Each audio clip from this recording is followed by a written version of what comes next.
And change does start now. You know, somebody had posted a comment on the wall today that just amused me to no end, so I have to share it. She was kind of admonishing me because she said, you be calling people names and stuff, and you're being mean, and you used to not do that. And I'm thinking this child must be having me confused with somebody else. Because since I started doing this column in 1992, I have been doing that. And I was very nice to her. I thought I explained that on this channel I don't baby people. They can get that from they fake ass friends and they mamas and people that don't want to hurt their feelings and just want to agree with them, be stepford friends to them. By the time somebody writes to me, they already, I think in the back of their mind, have realized that that's what's going on and they're ready for something real. And if you're acting stupid, I'm going to tell you acted stupid. If you acting thirsty and desperate, I'm going to tell you that that's what you're doing. I'm not here to be your friend. I'm not here to make you like me. I don't give a fuck if you do or not. But once you put yourself into my hands, then that means you looking for somebody to tell you where you made a left turn when you should have went right or straight. Okay, and so that's what I'm gonna do. And sometimes it might be a hard pill to swallow because it's gonna be so opposite from what your friends, and family members are gonna tell you because they don't want to make you upset. I don't care if you be so upset that your eyes pop out your head. That's not gonna change nothing over here. Okay. So I just want to put that out there so that people who are listening, who are the brave souls who wrote in this week, will understand. Don't write me talking about, well, you was mean and you hurt my feels. Okay, well, if that happened, then that's what was supposed to happen, and you meant to get your feels hurt because you didn't get them hurt before. That's why you kept doing stupid shit. Okay, so I'm here to correct that, so you don't keep doing stupid shit for the rest of your life. Okay, so just take that L because you did something that you shouldn't have done. You knew it was something you shouldn't have done. That's why you wrote to me. And so when you get called out on your bullshit, don't come crying to me about it. Okay? Because you knew better. And those of you who didn't know better, well, now you do. Okay? So, with all of that said, welcome to What the Fuck Tuesday, which is the longest running advice column on these internets. We've been on, started on AOL under my name, Miss Heartbeat. That's my other screen name, and it's been online for almost 30 years. So everybody else is a newcomer that's been around for a long, long time, and I'm gonna take your questions that are submitted. My cousin puts them into this document. As you see, it has a cover page on it so that I don't know what the questions are. When I read these questions to you, that's the first time I'm hearing them. It's right along with you. So she does this so that I can't even, get a peek. And I'm really good because I want to be fair. So I don't, be flipping through or anything like that, trying to get an idea. Yeah, girl, since the '90s, the early '90s. So um, yeah, it's different. The audience on AOL was a lot younger than it is on YouTube. A lot of teenagers, but it's still, that doesn't have anything to do with me. I've been on the internet giving advice for almost 30 years. So there you go. So now let's look at how many questions that we have here this week. 21. We have 21 questions. Yeah, and that's the new website. The old website I had to take down because the server hosting company that I had my site hosted on just went out of business one day, just belly up. So I didn't even, I mean, I had a backup, but it was like a 2 months old backup. And it was just terrible. Thanks, Tara. I be playing in the dot sometimes, but, trying to come up with something new. Lady Boss is the one who's the makeup expert. I just kind of just fake it. But yeah, I have been blessed with nice skin. I think most of the women in my family do because my grandmother, my dad's mother, died when she was 94 or 5 or something. Woman did not have not one wrinkle on her whole body, and so I got them kind of genes. So I'm gonna try to make it last. Okay, so let's get started, you guys. Let's go with these questions that we have today. Where am I gonna put this? I guess I'll just stick it here. All right. So we have 21 questions this week. Those of you who like to keep track, that's what we're going to do. All right. The first question from female from age 31 to 39 out of London. I've always been secretly attracted to white men, but I married a black man to make my family happy.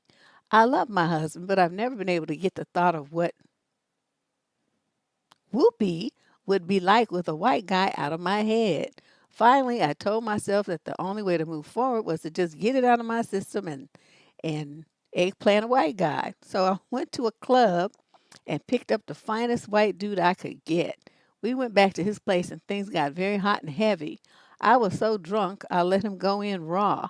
Now, 6 weeks later, I'm pregnant, and I know it's his because my husband has been overseas for 3 months and I haven't been with anyone else. And while I married my husband just to make my family happy, I genuinely fell in love with him and now I don't want to lose him. I know I was wrong for cheating, but I did it to exorcise these impure thoughts from my head so I could not only think about my husband so I could only think about my husband in the future. And it did work. Now that I had a white guy, my curiosity is satisfied.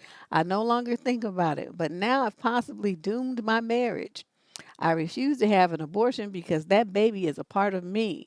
So, how do I tell my husband what I've done? Guess what?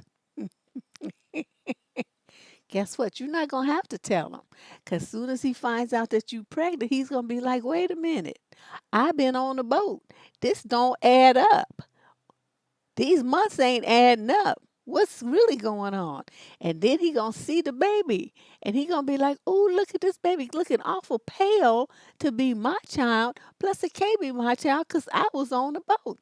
So, really, girlfriend, you're not gonna have to say too much or nothing. You just gonna have to hold that baby up like they did in Lion King. Oh, hold it. That's all you gonna have to do, and he gonna know everything that he needs to know just by looking. Now, if you really do love this man like you say, you would be heading to the nearest abortion clinic and you would be acting like this never happened. But since you want to have the baby by some miscellaneous random dude that you picked up in a bar, which I really don't understand, um, your life is about to be all kinds of jacked up because you don't even know how to get in touch with dude to make him pay child support. Plus, it's like the kid's gonna be jacked up because he's not gonna know who his daddy is, and you won't have a clue either. Your husband's not gonna want nothing to do with the baby because it's not his kid. And I don't know. This is just a really kind of an odd situation. I don't even know what to say about this. But all I can tell you is it's gonna be a jacked up situation for everyone involved, including you. And you have a pattern of making poor decisions because you went in with this situation because your parents told you to, and it's just been a downhill spiral ever since. So for you, I mean, if you're gonna have a baby, please get yourself some therapy because there's something going on with you that makes you make some really seriously piss poor decisions. Yeah, this is gonna be just a hot mess. The kid's gonna be all confused and feeling rejected, and it's just gonna be awful. I don't know why she didn't do all of that. You asking me? I don't know. I don't know why she didn't use plan B, C, D, but get an abortion. I don't know the answer to any of those questions. All I know is that she's in London, pregnant by a white dude, when her husband's on the ship for 3 months, and it ain't his kid, and she don't know how to get in touch with the white dude, and she gonna be having some miscellaneous random bar dude's baby. Now you see why I tell people that they're stupid? Do you understand why I say that? There's nothing else to say about this situation. Just a bunch of stupid decisions. And now it's going to lead to a stupid pregnancy. And she's going to be a stupid baby mama having a stupid baby by a stupid random man that goes in wrong with women that he met in a bar. So it's like everybody in this, except for the husband that's out on the ship, is stupid. But he might have been stupid too, because why you gonna marry somebody that don't even want to be with you and don't really love you and all this old stuff? So I don't know. All in all, I just don't even understand it. Yeah, well, she feels like because the baby's a part of her. I don't know. I wouldn't want it to be a part of me, but that's just me. Question number two. This is a male, 22 to 30, age group out of Houston. My ex girlfriend and I have been broken up for a year and a half now. But in that year and a half, we were in communication together. Sometimes good, sometimes toxic, but we never got back together. Earlier this year, around March, we started talking again, and it went very well as we stayed friendly to each other for the most part. I did want her back when we were talking, but I didn't really bring it up much. We were on good terms since then, but the past 2 months I cut off communication as I started dating a new girl and was mostly focused on her. So for the last 2 months, I have not texted my ex, and she did not text me until 2 weeks ago. She texted me this quote, well, well, best wishes with your new relationship. And then this frowny face. Let me think, what is this face? Where the face is kind of making this kind of face like that. I don't know what that's supposed to be. Like holding back vomit, grimace. I don't know. She somehow found out from a mutual friend that I was seeing someone new. I didn't respond to her text. I don't know why I didn't respond. I kind of want to still, though, even though it's been a while since we talked and she knows I read the text. There are some feelings for her after all this time not being together. I feel like it's just a bad idea for me to respond.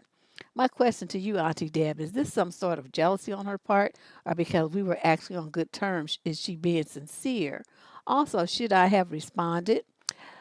Let me start with the last question.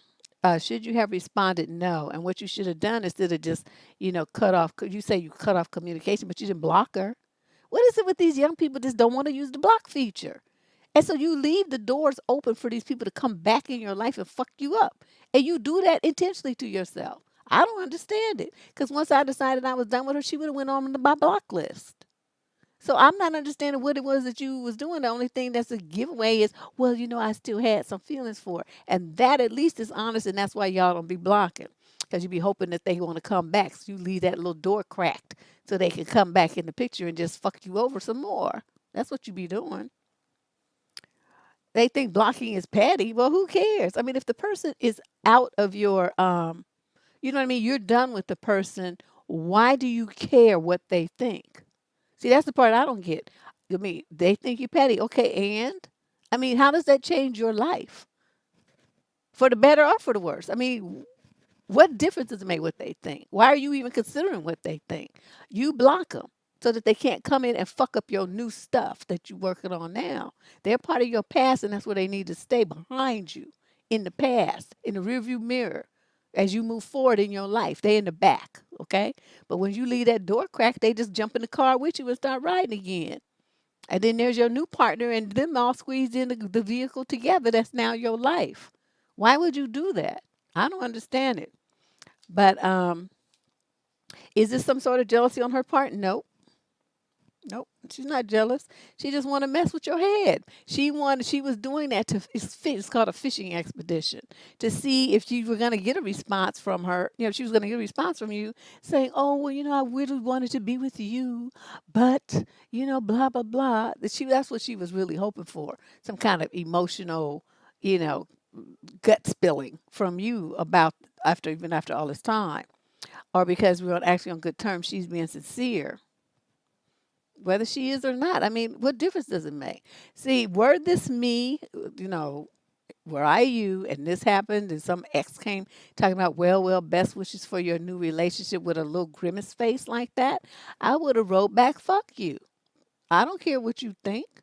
Yeah, and she's better in bed than you. She's got bigger booty than you. She got a bigger booty than you. She can twerk better than you. The sex is better than you. Everything about her is better than you. So stay off my phone. Don't text me shit no more. Loser bitch.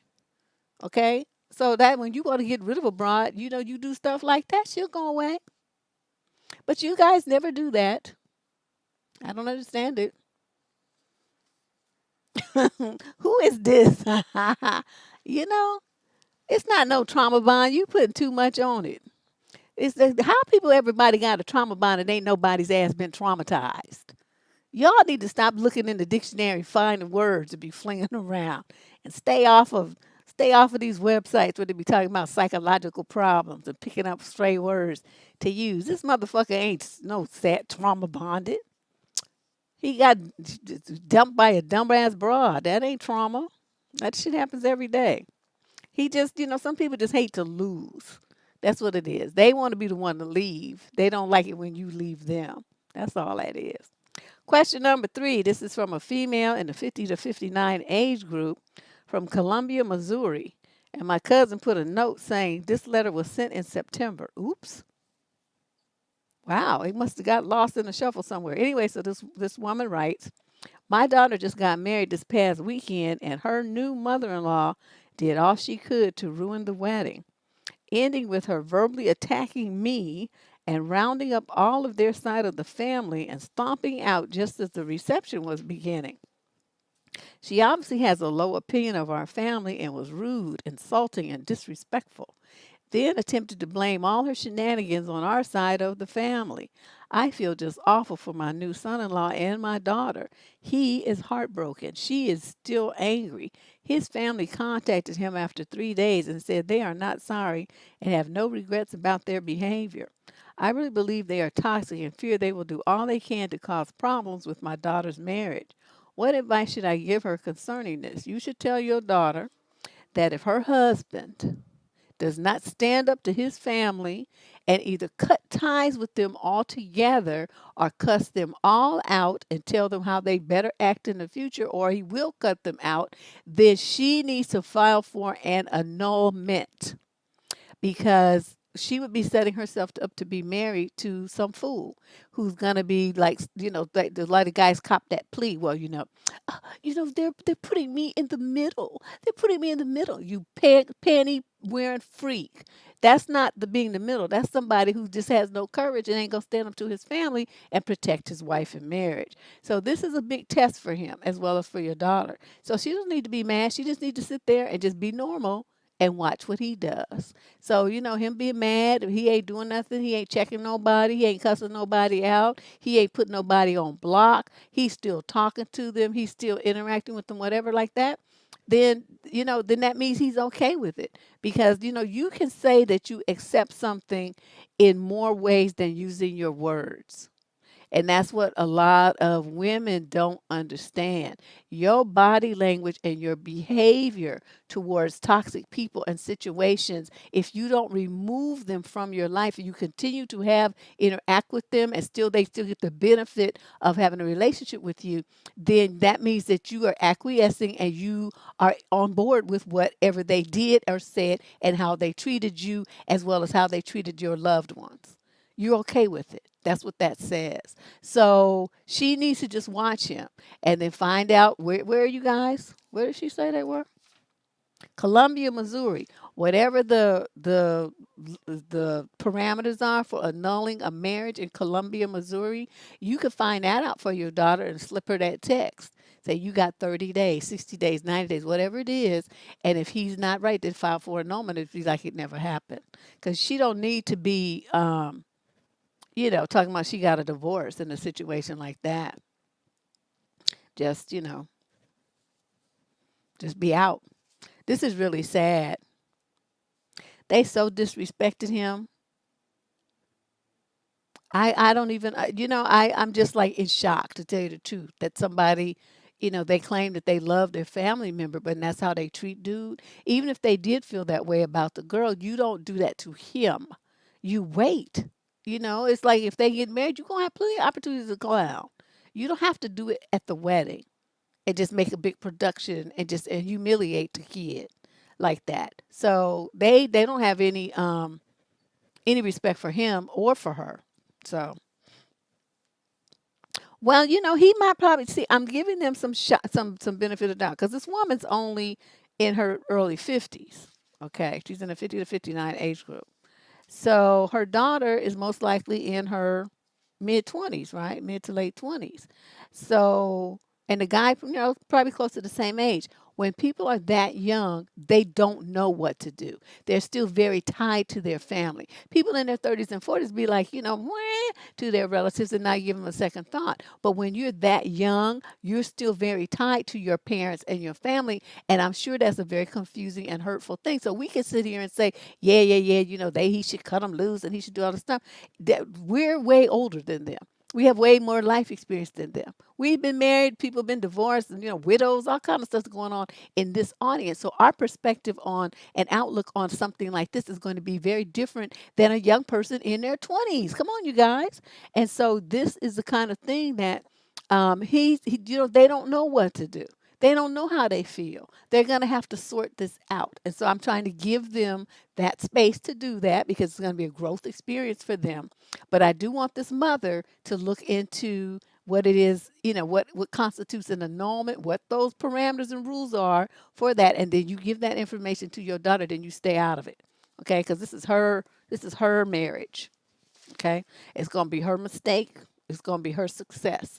You're going to stay out of it because you don't want to put the pressure on them like the other people are doing to them. Okay.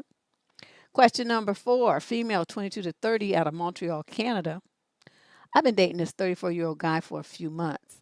I didn't hear from him for a week. Then he called me out of the blue saying, "Hey, I'm outside. Open the door." I was like, "Yeah, right." He was like, "I swear, I swear." I was like, "Sure, knock on the door then." Then he said he was joking. Then he says this, which kind of bothered me. "I know you just got super excited because you really thought I was there. Your heart probably was beating so fast and fluttering. You probably sweating. Oh, he is really on his own jock, ain't he?"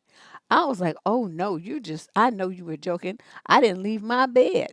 And he responded with, "Yeah, okay." I just kept talking as normal, but after we hung up, I was like, who the F does he think he is? Does he think I have him on a pedestal or that I'm obsessed with him or something? That he would think I'm sweating and my heart is fluttering over him? Since we started dating, I've never been the first one to contact him. Deb, has been 8 days since that phone call, and I haven't heard from him, but he has been active on social media. I'm not sure if I'm overreacting or should I have played along and acted like I was excited. Maybe that's why he has not called or texted. He hasn't called or texted. Okay, let's rewind here. Okay, he's 34. When this little shenanigan happened, you had not heard from him for a week. Okay, then he does that to kind of test the waters and see if he could slide through and tap that ass if you would still let him, even though he hadn't been in touch with you for a week. And then that didn't go over too well. So now it's been more than a week and you still haven't heard from him. So what do you take from this? What do you take from this? What you take from this is that he is not your boyfriend, that you are not dating him. This is somebody that you was fucking, okay? And now you're not. That's it. Don't be putting all of this on it. Men who are dating you and serious about you and involved with you emotionally and all this stuff, they don't go a week or two, 2 weeks without calling you. Just call you randomly with some crazy bullshit ass conversation like a 16-year-old boy and he's 34. You are confused, girl, about what a man is. Now, let's deviate for a moment and be like, what would Deb do? Annulments are not hard to get if you know what the regulations are. That's why I told the mother to find it out. It's not hard. Okay. They just have parameters around them. You have to be within the parameters. I don't know what the parameters are in Columbia, Missouri. The mother's there though. She can find out. Okay. It's not hard. As long as you follow the procedures. Okay, now what would Deb do? Okay, he calls talking about, "Hey, I'm outside, open the door." I would have been like, "You better not be, because I'm about to load up my shotgun now and I'm going to shoot through the door. I'm not going to see who it is. I'm just going to shoot. You shouldn't be here." Okay, so then if he would say something else, I'd be like, "I was just joking. Just joking." Okay, then he's talking all this stuff about super excited and all this stuff. Yeah, because I had been wanting to kill. I've been wanting to shoot on somebody, and I was getting happy that I was going to have that opportunity, and you just took it away. Tease. Then he's up there like thinking that you obsessed and you getting all upset with it and stuff and thinking about it and stuff. That's what he wanted you to do. That's why you say fucked up shit to them that threatens like their lives or something. And then they can see that you're not really tripping about him at all. Okay. And speaking on this line, let me show you what my shirt says. My shirt today says, "Don't piss off old people. The older we get, the less, quote, life in prison is a deterrent." Okay, so it's just perfect in line with this letter right here. This guy is such a clown, and I just can't believe he's 34 years old. That's disappointing. So anyway, block him, move on. He ain't serious. He ain't talking about nothing.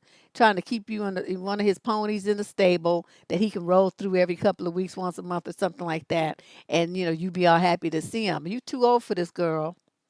Question number 5, female 18 to 21 out of Burbank, California. We got 21 questions today. I need help figuring out what to do about men's inappropriate behavior. Wow. Everybody get ready.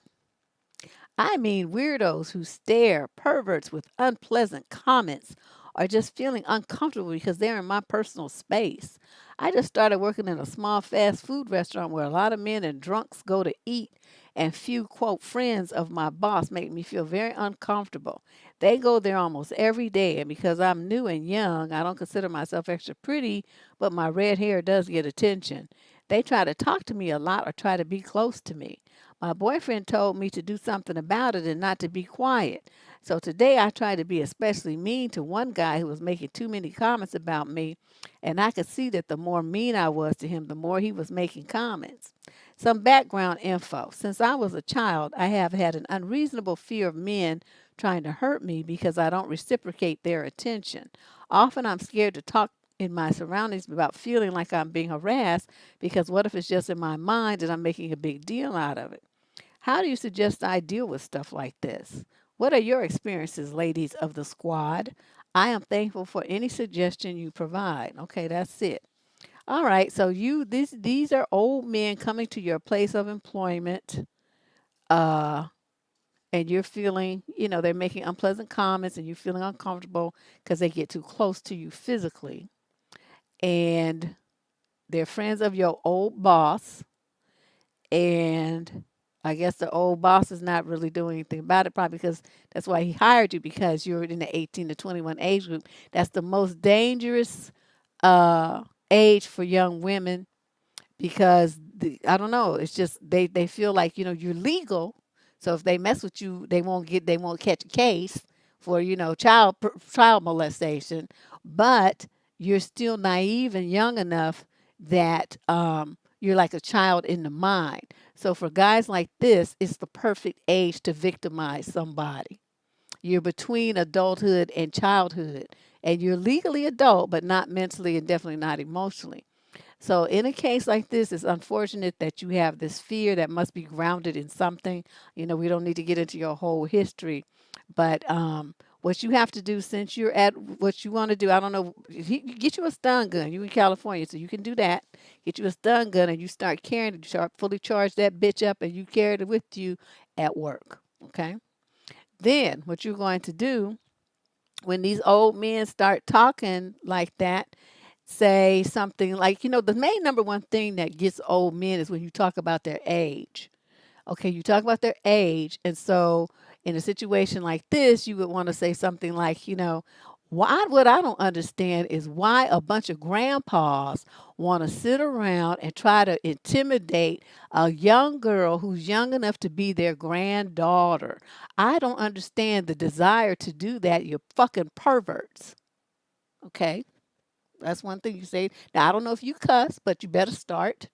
And then, they're going to be saying, oh, try to cover for each other. They try to big up each other and say, I have a boyfriend and nothing on my boyfriend sags like you. My boyfriend don't have no gray hair like you. He don't have no wrinkles like you. He don't have no ED like you. And he has a job. So he can't be sitting around in a place of business harassing women like you.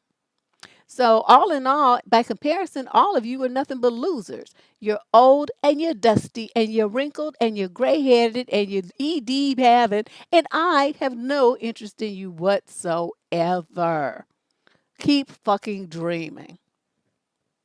Stuff like that. So, whatever comes to your mind, because, it's going to be based on what they say. I'm just, kind of coming up with some generalities, but whatever it is that you hear them saying, your comments should be directly related to that. And you should slam them and always, always bring up their age, their wrinkles, their gray hair, their ED, their blood pressure, their diabetes, their sagging bodies, their lack of muscularity, anything else that indicates old ass men that don't nobody have no 18 to 21 don't have no interest in. And you older than my grandfather. You are just decrepit. I hope you have a good burial policy because shit, you about to croak any second now. Stuff like that. Now you don't want to smile. This is not the time to smile.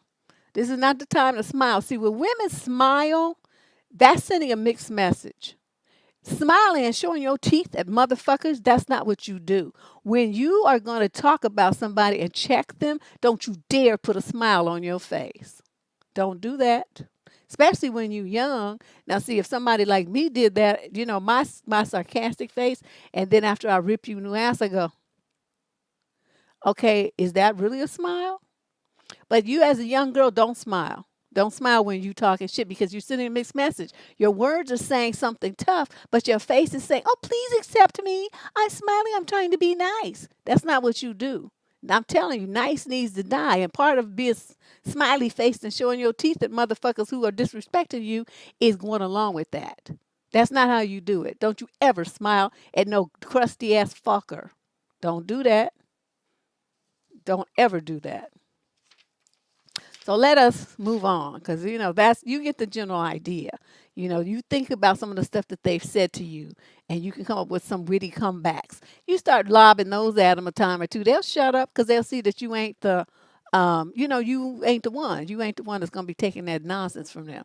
And they'll soon see that you out their league and they'll leave you alone because nothing that old men hate more than getting clowned about their oldness. That's the one thing they can't change. They could lose weight, gain, they could dye their hair, they could do it, but it's not gonna take back that oldness. You still gonna be old when we pull off them clothes. Your pubes hair is gonna be gray and your dick is gonna be at half mast. Who do you think wants that? Shit, even women their age don't want them. Question number 6, female 31 to 39 from the UK. I've been with my partner for a year and a half. He has 2 children and I have 3. We have 20 minutes. We live 20 minutes from each other and work together. Oh my God, that is too much togetherness. We've broken up a few times, mainly me because we don't see each other. It's maybe one night every 2 weeks. He always hides his phone. He barely plans anything, and there have been numerous women he's spoken to behind my back. Okay, so why are you saying that you've been with him for a year and a half then? Don't sound like you with him at all. Yeah, take faith, tell him. Old moldy men, Faith says. Moldy. I love it. This is interesting.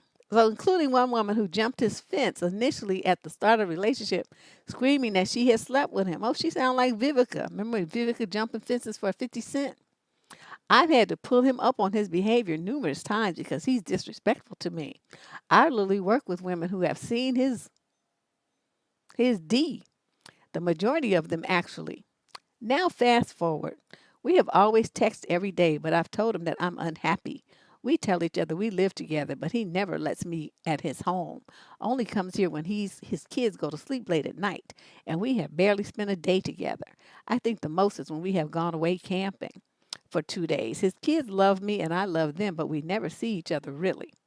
The other night, his daughter was in hospital. I love her. I asked if I could come, and he said I wasn't needed and I should go to bed. The following morning, I found myself in a hospital with a lung infection. His text making sure I was okay. That afternoon, I spoke with him and asked if I could be there with him that night because I woke up in pain again. I was scared.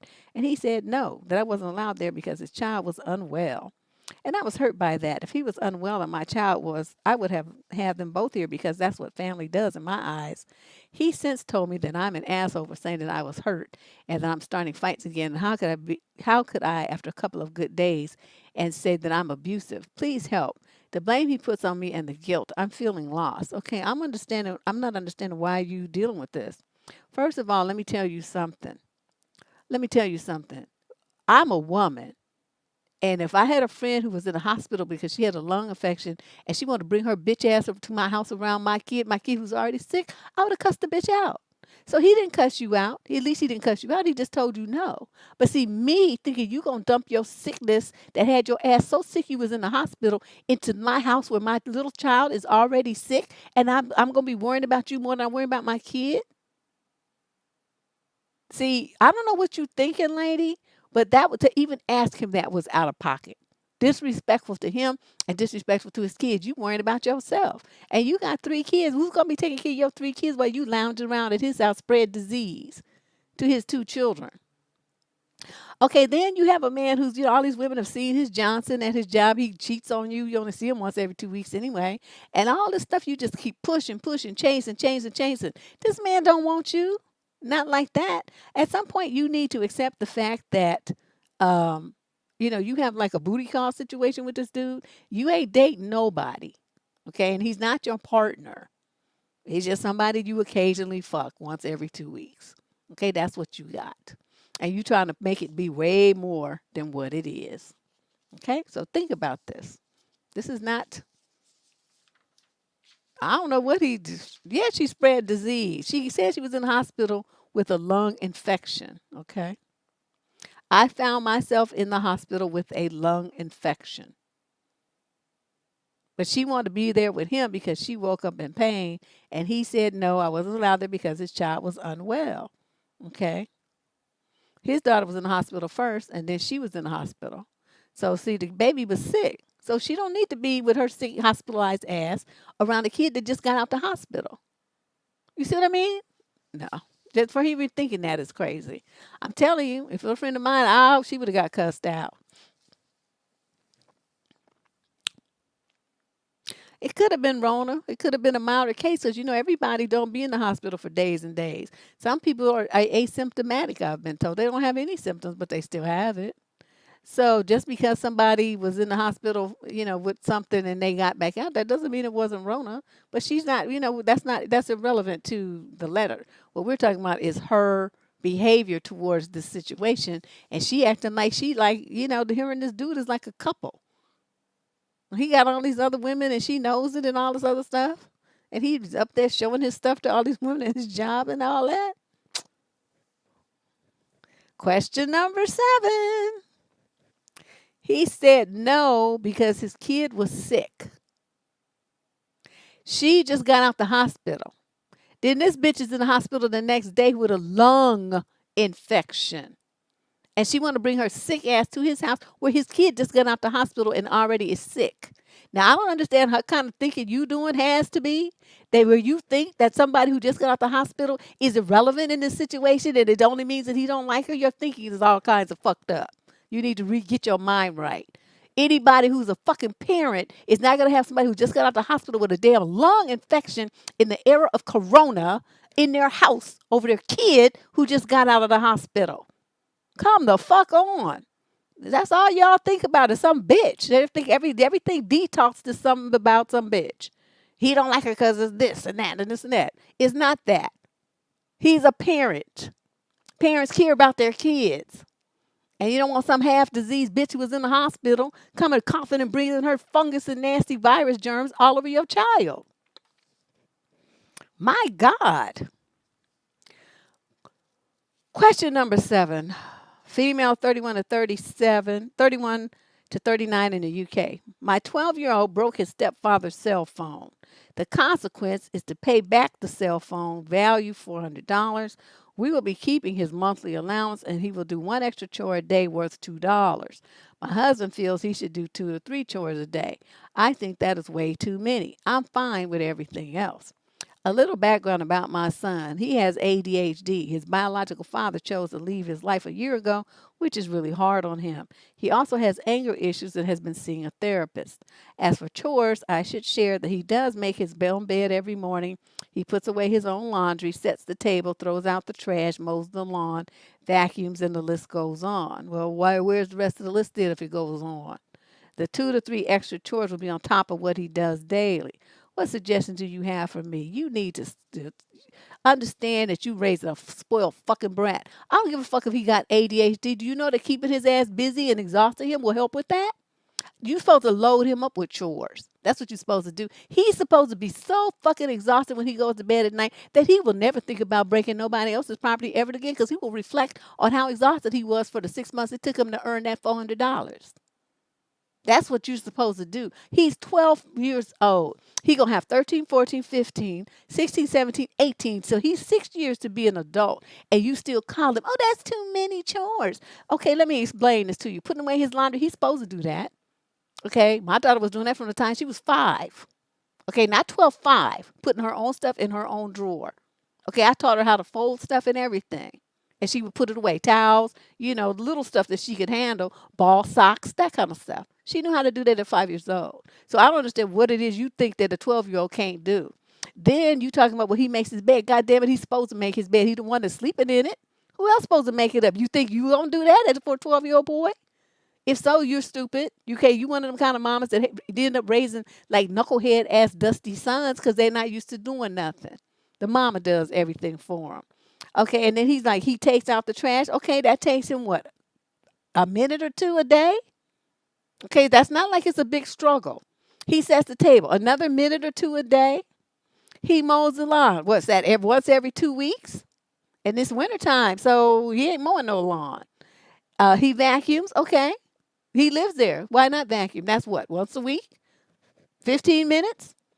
Okay, so see, what I'm not understanding is why you think a 12-year-old is being overburdened by chores. I tell you, that boy will be doing everything. I'll be sitting on the couch with the remote in my hand. Motherfucker, get over there. He would switch his name to Mabel.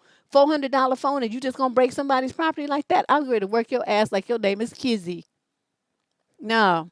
So you lady, you're spoiling your son rotten. And your husband is correct. He needs to be doing 2 or 3 extra chores. I mean, I'm talking about hard stuff. Clean the windows, polishing furniture, cleaning the bathroom, scrubbing the tile on the shower thing, scrubbing the shower doors. He need to be doing some real work. Okay? Mopping, scrubbing, waxing floors, stuff like that. That's what your boy needs to be doing. Yeah, these little brats. Oh, honey, wait, after I finish this, I have to tell you about something. So anyway, lady, I'm telling you, he don't need a therapy. What he needs is work. He got too much free time. That's why he's ADHD. He's not busy enough. You keep a little motherfucker busy with some housework, and trust me, all signs and symptoms of ADHD will go away because he will be so tired he will fall into bed every night. I would work that little motherfucker. I'm telling you. You break something else. Why don't you? And each chore worth of $2? No, it's worth 50 cents. You're going to be working for me for the whole year to earn that phone back. I'm telling you, you got to make stuff like this when your kids do fucked up stuff. You have to make their punishment so awful that is a vicious deterrent from repeating that kind of behavior. They will think about what they did in that 10 seconds of glory they felt, of breaking this thing that's worth, $400 or $500, and think about the year's labor that they had to put in to pay the cost. Your son will never do that again because he will reflect on that year of his life and be like, oh, hell to the no. He will go into adulthood and you will not have to worry about your son going to jail for anything. But see, you coddling him and trying to cushion the blow, you're making your son a little bitch. So you step back. This is the problem I have with so many mothers when they have sons. The father's trying to raise them up to be men, and the mothers be running interference, making the sons be bitches. Stop it. Sit your ass down somewhere. Put this in the hands of your husband and you shut up because you just doing too much. You're doing too much. I'm telling you, I would be standing there with a bullwhip cracking it just for added emphasis. He would be washing stuff. He would be taking stuff out of the case. He'd be waxing all the furniture in the house. Oh, he would just be doing the most. And it would be every weekend. Every weekend. And you think you're going to play a video game? Oh, no. No, you have work to do. You have work to do. You don't get to play video games. That's for people who haven't broken phones. They get to play video games. That's not you, son. You know what I mean? You got to associate stuff with so kids understand. But too many parents don't do that. They just go buy another phone and just say, "Oh well, it was an accident," or "I knew you won't do it again." All that old weak shit. So those are the suggestions I have for you. Sit down somewhere. Shut up. Let your husband take over this whole situation. And 2 to 3 chores a day, that ain't shit either. Because all the stuff that you said on here that you call a big, like it's a big deal, that's shit. 5-year-olds do that. Question number 8. Oh, I know what I was going to tell. Okay, wait a minute. I have to stop. For some reason, I'm laying in bed, right? I'm flipping through YouTube and these suggestions, the suggestions pop up. All these black men with these relationship channels talking shit. Not interested, not interested, not interested. So that hopefully won't see those anymore. But then this one popped up, and it was this guy who does like replays of, he reads letters from Reddit or something, and they're all about entitled parents and their kids, and it was some horrifying stuff. And this little robot voice reads the letters and stuff, and then the person's talking about it, and the stuff that these kids do to their parents and the stuff that the parents do, kicking the parents and all kind of stuff, yelling at them, cussing at them, and all this stuff. I'm like, my child would be like a shape through the wall. You don't do that. You don't do that. Yeah, kids like that, people that make them work. They like people who make them accountable because it alleviates guilt in kids. It helps them feel like they're contributing. And a lot of people don't understand it. They think that they're being friends with their kids by, not punishing them. In reality, kids like that. They like firm boundaries because it makes them feel safe. They know what to expect. So the chicken tendies one, did I? I don't remember. Yeah, they was all Karens. They were all Karens. And I just remember looking at that, thinking how, this one dude was in a wheelchair and the woman told him to get out the wheelchair so her kid could ride in it. And he trying to get away in his little motorized wheelchair instead of going to the nearest police and officer and reporting her ass. I don't know. It was just all kind of crazy stuff. And I'm trying to, thinking, how would I have responded to a situation like that? They would have been every kind of bitch and who I could have thought of. And trying to tell me something. I'd be like, bitch, come over here close. Like I'll knock your head around to the other side of your body. Something like that. I have never run into anybody who would be that bold to say some crazy shit to me like that. Even the other day now, I'm going to be going to physical therapy about my ankle starting next week. So I called Kaiser, right? And so you know how they ask you for your member number, right? So I rattle off my member number. This little bitch says to me, "Oh, I guess if you say it fast, it makes it easier to understand." Some little snarky comment she made. And I just said, "Bitch, it's not my fault if you listen slow. You ought to have, that's what the problem is you have with your English second language ass. If you having a problem with that, put somebody on the phone that speaks English. I don't have time for this shit." And it just came out. I mean, they can't ban me from the place because it wasn't like I threatened her or anything. And she's the one that started it. But, you're not going to talk to me crazy like that. So I just lit her ass up right quick. She put me on hold and then somebody else got on the phone. So when she put some white girl on the phone, that's some little Asian chick with some little fucked up accent. It's like, bitch, you can't listen to somebody who speaks normal English. And normally I'm not like that. But, it's just something about her, the way she said that to me. I'm like, I don't know who you used to talking to, but I'm not that bitch. I lit her fucking ass up, and I go down to physical therapy next week. I can't wait to look on. I say, look on my chart and see who I was I talked to before the appointment was made. Who answered the phone, and see if it's a notation in there so I can have some words with that bitch face to face. They telling me some shit like that. If you say it fast, I guess it makes it easier to understand. I guess it don't when the English is your fucking second language and you don't hear well. You need to listen faster, bitch. I mean, I was hot. And I think at first I was all like, because I was happy because I'm finally getting some therapy so I can walk like a normal person, put my heels back on and stuff. I was like excited. And then when that happened and I had to fire her ass up right quick, and I was like, psh, oh, wait till I get down there. I'm going to be going to the Kaiser in Union City. So if you all hear about an incident, black woman goes off in Kaiser in Union City and is arrested, y'all get the bail fund together. Because I will be beating her ass. I don't know what possessed her to think that was good customer service. He's making those snarky bitch ass comments to me. Yeah, y'all. So you don't get ready, Trace, because y'all gonna have to have a Bell Deb out so we can still have what the fuck Tuesday. I tell you, I found my temper went up to about 1,000 degrees. Like I'm like looking at my phone, like no, this bitch did not say this to me. And then that was that. So anyway, let's move on. Question number 8. This is a female in the 18 to 21 age group out of the UK. Wow, we got a lot of UK letters today again. Code name user, fuck yourself in the ass with a stick with the nails in it. Okay, you don't tell me what the fuck I need. Who the hell do you? And you don't know what I got. Niggas don't heal nothing and solve no problems. I'm like this when I wake up in the morning. It don't matter if I just had 10 minutes, dick 10 minutes ago. That don't solve no problems. My mouth runs all by itself. And anybody who does some bitch ass shit to me is going to hear about it. And motherfucking niggas don't have shit to do with it. Now, I hope I made myself clear. Coming on my channel with that bullshit. Get the fuck out of here.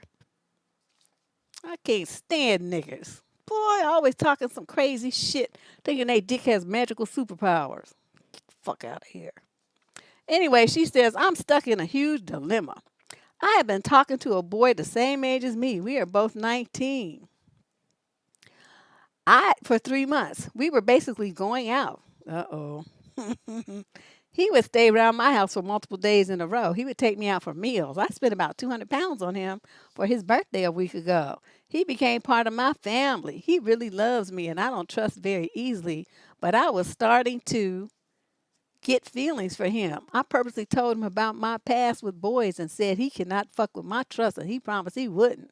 He promised me the world. We was planning on moving out and having a future together. We was having an argument 2 days ago, and I brought up why he hasn't let me come to his house and meet his family. Suddenly, he told me that he has a son, someone who he apparently had a one-night stand with, who I have no idea whether to believe or not. He sent me a picture of a baby, which looks exactly like him, but must have been about 2 months old. But I don't know if that's a recent pic or older, so I'm not too sure how old this little boy is. I didn't even believe him at first because he hid it so well, and he seemed like the most genuine guy I've ever spoke to. My partner said that his mom looks after it, so the kid's grandmother at their house, and he still lives with his mom because he's only 19, Monday through Friday, and then the girl's mother has the baby Friday, Saturday, and Sunday.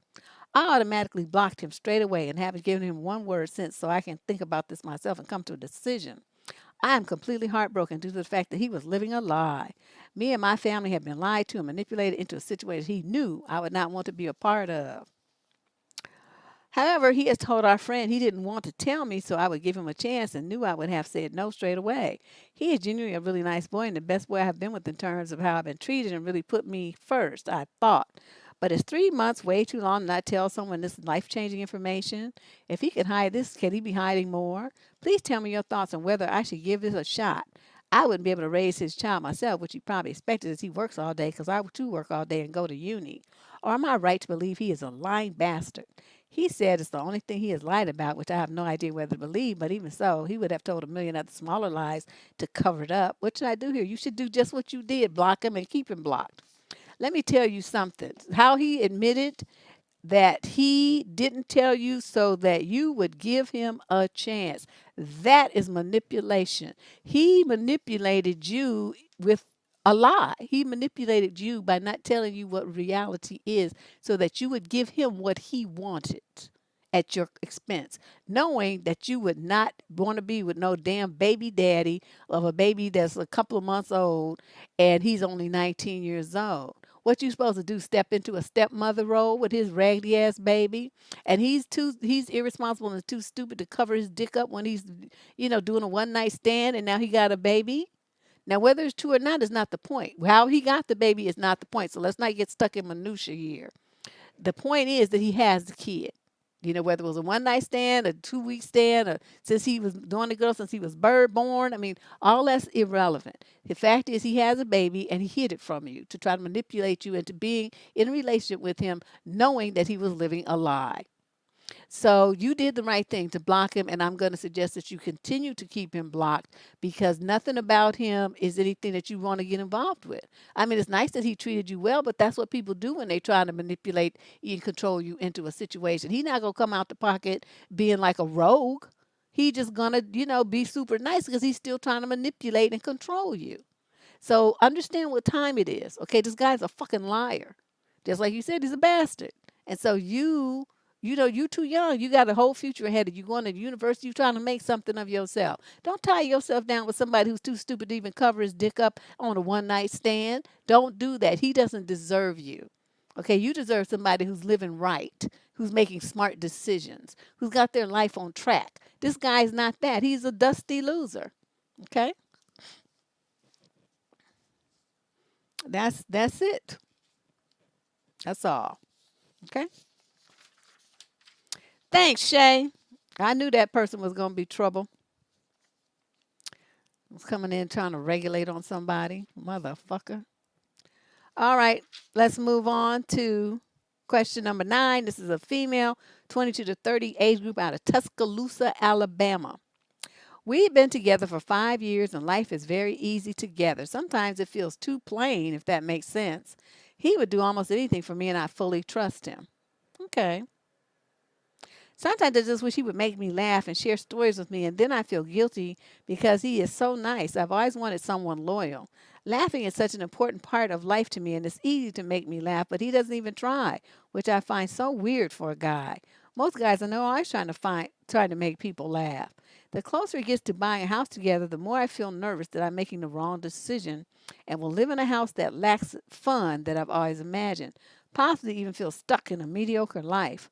My auntie has said to me, no man has it all. Life isn't like the movies, and you never truly know someone until you live with them. A friend has said, I'm settling. I personally feel bipolar about it all. I'm going to say this. It's great that he's a nice guy. Don't get me wrong, that's nice. But that's just because he's nice doesn't mean he's the right guy for you. And that's the part that I think a lot of people get stuck on. You want a relationship that has the two of you have fun together. And you're not having fun with this guy. He's nice to you, but there's no fun. And you're only in the 22 to 30 age group. You guys should be laughing every day, all day long. I mean, and it's just like the kind of, just funny stuff. I mean, even my parents, as long as they were together, all of us were like teenagers and stuff. And they would still be doing stupid stuff. My daddy was, I done told y'all how he'd be going across the room and then he would strike a pose and be like, and just farted. Everybody would fall out laughing and everything. And I don't know, one day he was telling my mother they was arguing about something. And then he just looked at her and said, you know what? Talking to you is like having a knife stuck in my ass. And so everybody just started laughing. And that was the end of the argument. So you see, having a man who has the ability to diffuse tension and reduce arguments and stuff with humor and to make you laugh when you're upset and make the whole family laugh and be lighthearted and have good times together, that is something that every family should have. If you have a man who's so serious about everything or he's just such a dud in his personality that he can't make anybody laugh and he's not, that's not part of who he is, that means that he's a nice guy, but he's not the guy for you. So have the courage to let that go. Let it go. You know, you should be able to just sit there together and talk and just, make each other laugh with the stupid shit that you say. I remember one time I had, yeah, he does sound boring. I'm going to tell y'all one thing I did to my husband. We had ordered this pizza, right? And it came in this carton. I don't know. I don't even know what company this was that we ordered from. But anyway, it came in this carton and they had these flaps. And it said, well, anyway, I'm not gonna tell you what. So anyway, I saw the flap and I thought, ooh, I had a brilliant idea. So we ate the piece and everything. And I took the flap off, and then that night I put the flap on, and I did a paper, safety pin, and I pinned it to my underwear. And so right in front. And so then he's like, looking around. So I got closer. So he bends down and he looks at it, and the flap said, lift flap to release steam. And so he fell out. He laughed for that. And he kept that little piece of cardboard on his dresser for the longest time. And every time he looked at it, he would laugh and tell me how stupid I was. But yeah, he got the lifting all right. It worked. That's all I was after. A good time. Oh, is that Domino's? Okay. Well, we have never had Domino's before or since. I had never seen that. But I put that right on my underwear. And so, yeah, lift flap to eliminate Steve. And he thought that was hilarious. So, see, I'm just saying, you have to have that kind of stuff in your relationship. You with somebody for years after year after year after year, and you don't never laugh and have crazy shit, going on, then your relationship is not really gonna be too much fun. So, and that's a true story. That shit was hilarious. I could barely keep a straight face. So as soon as I saw that, I was like, I'm going to have fun with this. So yeah, that was a good memory. So anyway, let's move on. Question. Yeah, I don't know how she's doing it. 5 years of that. Woof. Question number 10, female, 22 to 30, out of Boston. I guess this is a great time to ask, what would Deb do? Oh no. So I met another woman. She's 30, a few years older than me, at the gym, and this was pre-COVID. We hung out twice, and she seemed pretty nice at first. During the beginning of the pandemic, we shared a few phone calls, but we never really hung out again. She has since made the habit of calling and texting me every day. And it took me a while to notice, but whenever she calls, the conversations last for hours, and I feel so drained after. Wow. Deb, she says, she talks the whole time. She never asks me any questions, and then when I do say something, she speaks over me. She also has started texting me nonstop and late at night about dumb things like her hair, and she never asks me how I'm doing. I have stopped replying to her texts and calls and have told her that I'm really busy and going through a lot in my life, and I just don't have the time or energy to talk as much, but she just doesn't seem to get it. She keeps calling, I don't answer, and will reply to every story I post on Instagram. I no longer initiating the conversations, and I've stopped answering her texts, but she won't stop. I just don't know how to get through to her, but she won't take the hint, and I tried setting boundaries, and she doesn't listen. It's just way too much for someone who I've seen twice. Wow. Just imagine how she would be with a dude that screwed her and he made her hit a couple of O's. She would probably like be camped out in front of his house. It's just way too much for someone who I've seen twice. Do I just block her on everything? Restate my boundaries and say I don't want to talk? Or just bluntly tell her I'm not interested in a friendship with her? No, okay, this is a what would Deb do? When she started calling me all the time, I've been like, why you keep calling me all the time? You see, I don't have time to talk to you. I done already told you I don't have time to talk to you. I want you to stop calling me. Stop calling me. If you don't stop calling me, then I'm going to block you. Which one do you prefer? And just put it to her like that. So she has a choice. If she want to keep calling you, then she gets the block feature. But this is why, yeah, she does sound unstable. So in such a situation like this, sometimes you get to change your phone number. You can give your phone number to all your friends, your Google, your friends and stuff like that, but not to her. And then in the future, get yourself a Google phone number, like I always suggest to people. So only your close family and friends should have your real phone number, maybe your job. But everybody else, no, even sometimes job, no, they can still get your Google number too. And then, but everybody else can call that. And if you do like me and you have your Google number so it rings to your phone, you can answer it just like it's a real, regular phone call. But they don't know that they're not calling your cell phone. And with Google, they identify who it is, so you don't have to pick it up ever you know. But with her, I think just to changing your phone number, if she doesn't take the hint, you do what I said and tell her that, flatly, I'm not talking to you. I don't have time for this. You call me too much and you try to keep me on the phone too much. You ain't talking about shit. Who you think got hours and hours to waste like that? I don't, and I'm not interested. So I want you to stop calling me. So if you decide not to do that, then I'm going to block you. Which one do you want? And just put it to her like that and make it very clear because I'm trying to see how your boundaries and all this stuff. I don't know how you've done it. It seems more like you passive aggressive than you are just really just putting it out there. So my thing is to be very full frontal with people. I don't do the passive aggressive thing. I just straight tell them, you get on my fucking nerves. Stop fucking calling me. I'm not talking to you that much. Shit, you want to be calling me like you my nigga or some shit. Bitch, you don't have a dick. I'm not trying to talk to you like that. Even with a man, I'm not trying to talk to him that much. What the fuck you think I want to be talking to you like that for? Stop fucking calling me.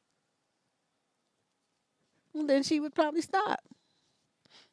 Yes, it's not. She's just full of I need Google Voice because when Google Voice first came out, you had to be on a waiting list, and I was on the list. I was one of the first people to get it, and they used to want you to charge. They used to want you to pay money to put, to be able to make calls on it. But they soon did it. Well, I guess it took about a year or so, year and a half, something, and then they did away with that and they just made it free.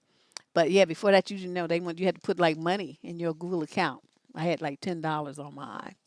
I never used it, so they refunded it. But still, let us move on to question number 11. Female 40 to 49 out of Hampton, Virginia. I have been with my boyfriend for 2 years now. We have both been previously married and we both have two grown children. I really care for him and want to share our lives together. We moved in together after a year being together. She liked to use the word together a lot. He has met my kids and my family now over a year ago, but I have not met his. Hmm.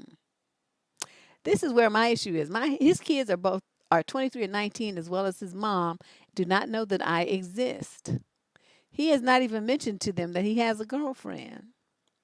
He says he doesn't want to upset them and that it's not a big deal and it doesn't matter. Well, it matters to me. I feel like he's hiding me. So am I wrong for being upset? I could really use some feedback on how I should handle this. Please and thank you. Well, my thing is this. We moved in together after a year of being together. Okay, so you live with this clown, and his kids are 23 and 19, and his mother don't know you exist. So they never come visit him at his house. Is that what you're telling me? They've never come visit their daddy? That's kind of interesting. Hmm. He doesn't tell me he has a girlfriend. Well, I'm going to tell you, if it were me, I would never have moved in with him because that's the kind of thing you need to know his family before you. I mean, you don't really know a man until you know his family. You got to know where he's from, know something about his people, good or bad. You still need to know. Who's in his circle of influence. That's what I call it. Who's going to be having an impact on how he thinks now? Who? And I want to meet all them people because I might decide I don't want to be with you after I meet them. Quiet as it's kept. I might decide that your mama's stupid. Your kids are crazy. Your baby mama is full of drama. All kind of stuff could be going on.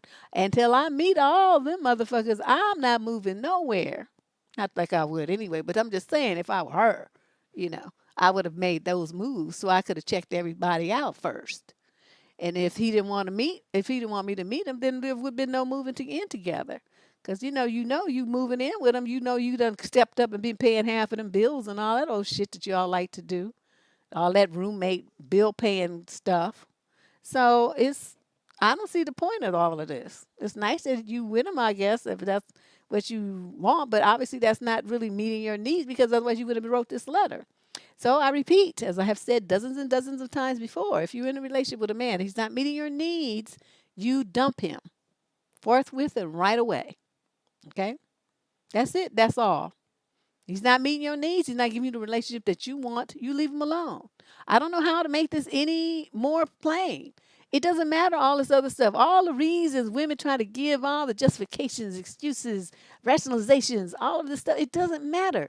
When you boil all of that down, it's still shit. And you're still not getting a relationship that you want.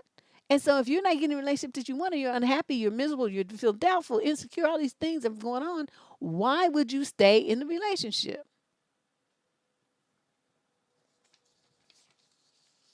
We don't know what's off or what, his deal is. He might even still be married. I mean, you just never know. We don't know. We don't know. I mean, everybody can come up there and just get all kind of fantasies going on in your head, but that's not the point. The reason why he's not telling her is not our guess. We don't care. We're not talking about that. The point of this letter is her feelings about it. Okay, she's the one who wrote.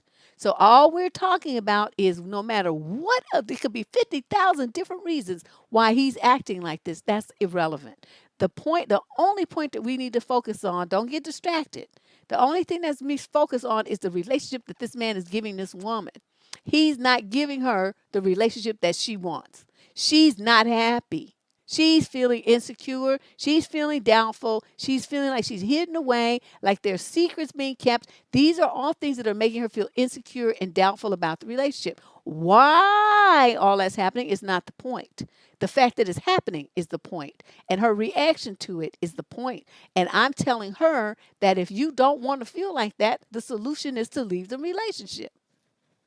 That's it.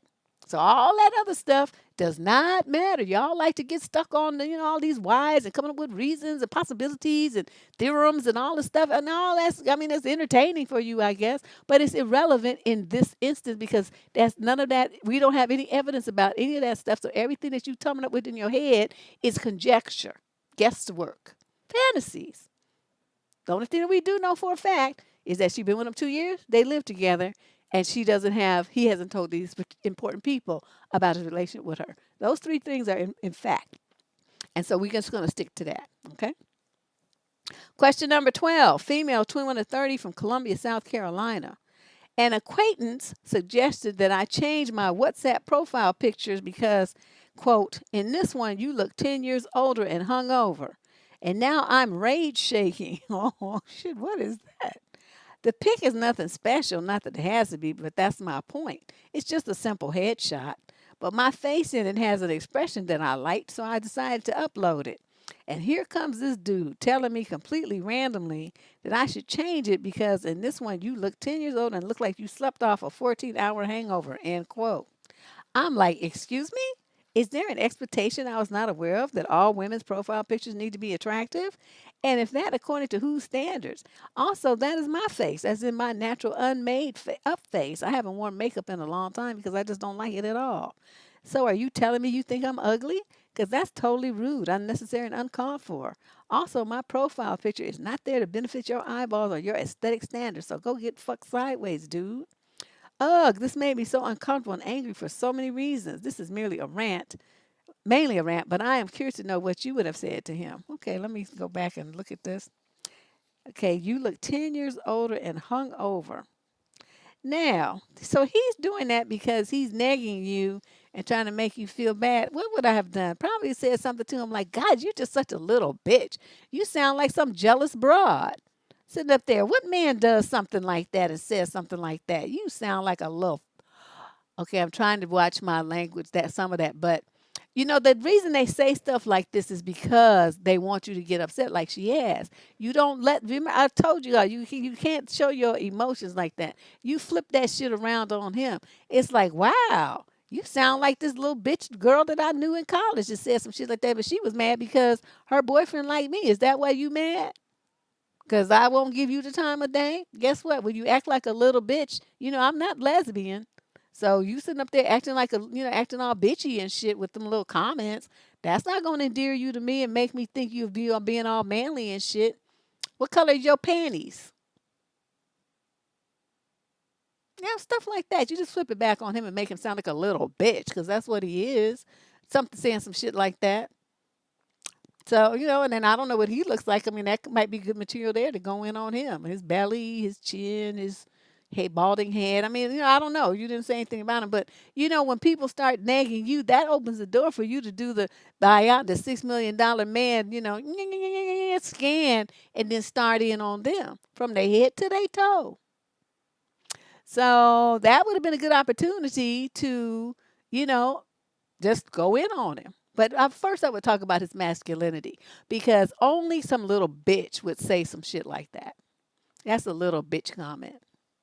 Just like, like a little snarky teenage girl would say. Not a grown man. Because grown men would just look at it and say, oh, yeah, okay. There's nothing else to say, right? Because he ain't trying to date her, just they're friends. Unless, like I said, he's jealous because he's trying to be, mad because she rejected him. So there's always that. So, you guys, have to think about it. I don't know what dude looks like.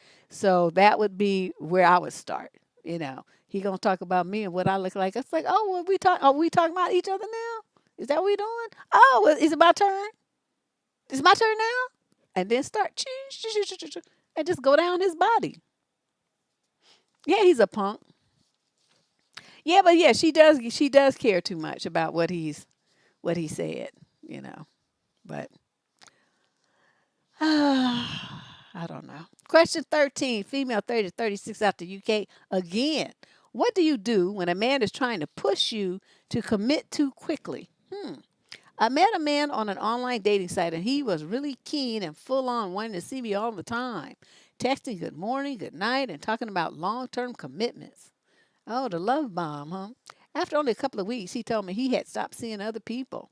I told him I did not expect him to do that for me, and he said he didn't. It's just there wasn't a spark there. Now he wants to introduce me to his friends, take me to his hometown, etc. And I don't want to rush in because we've only known each other a month. He does have a lot of qualities I would look for in a long term partner, and he doesn't have any obvious deal breaker so far. I have asked him to slow his roll, and he said we will have no contact for 2 weeks and see how things go. I think this was a reasonable suggestion, but things are likely to move quickly if I see him again because he's a passionate slash romantic, both feet kind of guy.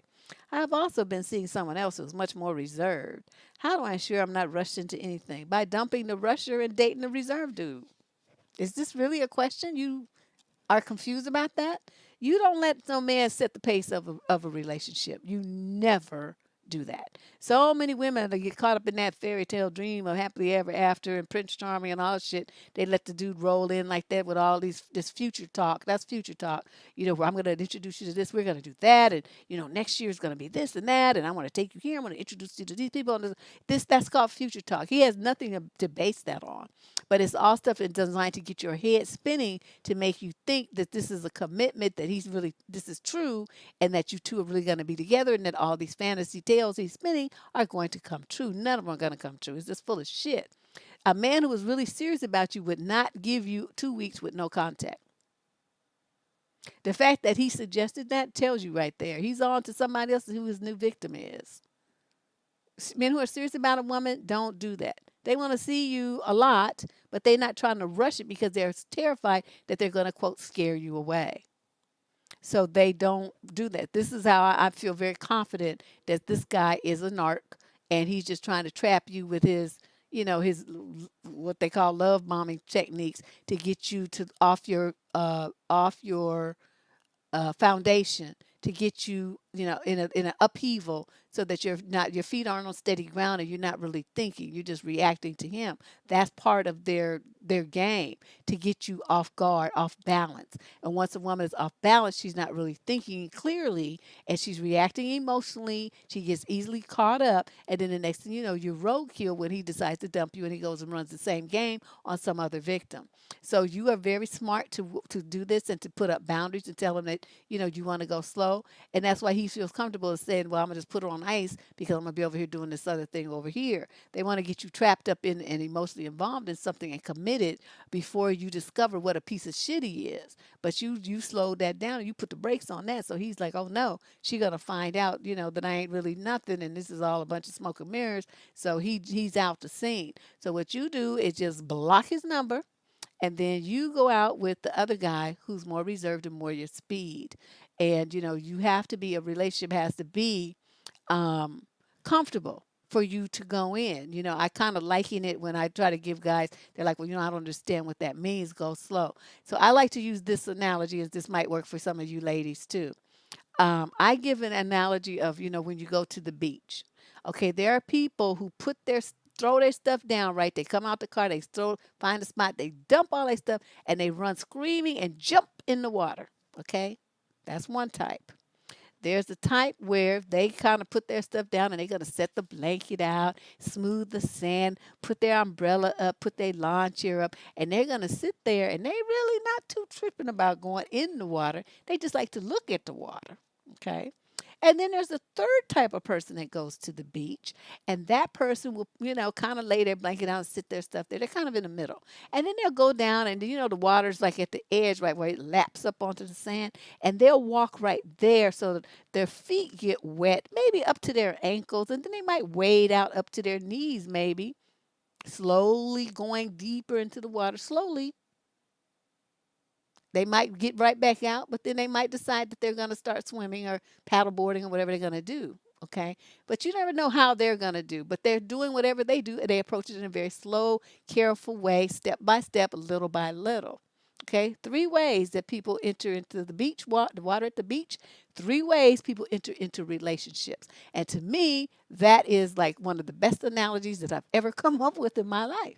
And when I explain it to guys using that, they can all, envision that. And they understand what I'm talking about. So you trying to do the run and jump in thing, and you want her to run and jump in with you. Well, she might be in the tow water person. Okay, so what you gonna do? Well, you go jumping in and trying to get her to jump in with you. That's not gonna work, and she's gonna run around and get back in the car and drive off. So you got to go at her speed, which is walk on the sand, on the wet sand, and get your feet wet, and then slowly you all walk in deeper and deeper together, holding hands. You got to slow your pace to her match hers. And when I say it to them like that, they totally get it. They totally understand what I'm talking about. And then they be like, oh, okay, okay, I understand now. And it's not threatening because I'm not calling them names or, berating them or telling them that they shit is all fucked up, which of course it is. But I don't say that. I'm just giving them an analogy for how they need to change their approach if they're dealing with the toe in the water type of chick. Okay? Go slow. So you got to find a man who, you know, the woman, anyway, both people have to be, the same type, and then it'll work for them. Okay. So now let's move on. Question number 14, female 18 to 21 out of Atlanta. I honestly just need some advice, and I don't have anyone to go to. Oh, that's sad. For some background, I'm 21, and I met this guy off of Tinder. We went on one date. We have another one scheduled. We've been talking for about a month or so. Nothing physical has happened. And I am a virgin. I'm not comfortable with any kind of eggplant stuff. Today we were talking about things we could do in our town, and he mentioned how we could always go to his place after I said I want to avoid crowded places. I definitely gave him the opportunity to say that's because of my crowd remark, but I don't know how to say that I want to go on a couple of more days before I go to his place. I'm afraid I'll seem too conservative or boring or something. And since I met him on Tinder, I don't want to lead him on to think that something physical is going to happen soon. He doesn't know that I'm a virgin, so there's that as well. Do you have any advice on how to tackle this situation? Maybe how to figure out a guy's intentions? For more background, he isn't emotionally distant or anything. We actually have been talking about our lives and future plans that we have, so he's not acting completely casual. This is the first time he's hinted that he might want that soon. It's Tinder after all, ha ha ha. Okay, well, so you're asking me to have any advice on how to tackle this situation and how to figure out a guy's intentions. If he's on Tinder, his intention is to fuck. I don't know how much I need to say to you. So if you want to maintain your status and make sure that you have a serious relationship before you give it up, then stay your ass off Tinder, off Bumble, off of all of them kind of swipey things. Those things are about hitting it and quitting it. Those are not about finding a relationship. I don't know why you girls be on them swipey things looking for love. You ain't gonna find love on the swipey thing. You gonna find dick on the swipey thing. That's all. That's it. So you sitting up there, using this kind of format to think that you're going to find a serious relationship. I mean, I suppose it could happen at some odd, off the wall land of the brave, but in general, that's not what people are on those things for. Okay. So what should you do? You should tell him that I'm not going to go to your house. I don't want to go to any crowded places because of COVID. And I'm not going to your house because it's too much like something intimate is going to happen, and I'm not prepared for anything like that. That's not where my head is. Okay? That's what you have to tell him. Just be very blunt. And see if he's on that page. Most likely he's going to say, "Oh," and then you won't hear from him again. Okay? But always speak your truth. Stand in your truth, your reality, and don't let anyone deter you from that. Guys are going to try to pressure you. They're going to try to convince you that you old fashioned, that you shouldn't think like that, that it's going to be good, it feels good, and all this stuff. They're going to pull out everything to try to convince you to do it. And you have to make the determination when you're ready, and if he's the one that you're ready to do it with, or not, because it's the kind of thing you only have first time one time. And I'm personally of the mind that, the first time should be memorable. Because you're going to have, you only get that one first time for your whole life. We want it to be, a positive experience if at all possible. So think about this and realize what you have done by getting involved with somebody off of a swipey thing. But like, use your voice and tell them, I'm not down for what you're talking about. I ain't going to your house. And be very careful when you're around him. Watch your drinks, watch your food. If you got to get up and go to the bathroom or something, don't drink anything when you come back. Ask for a new glass and get it delivered by the waitress.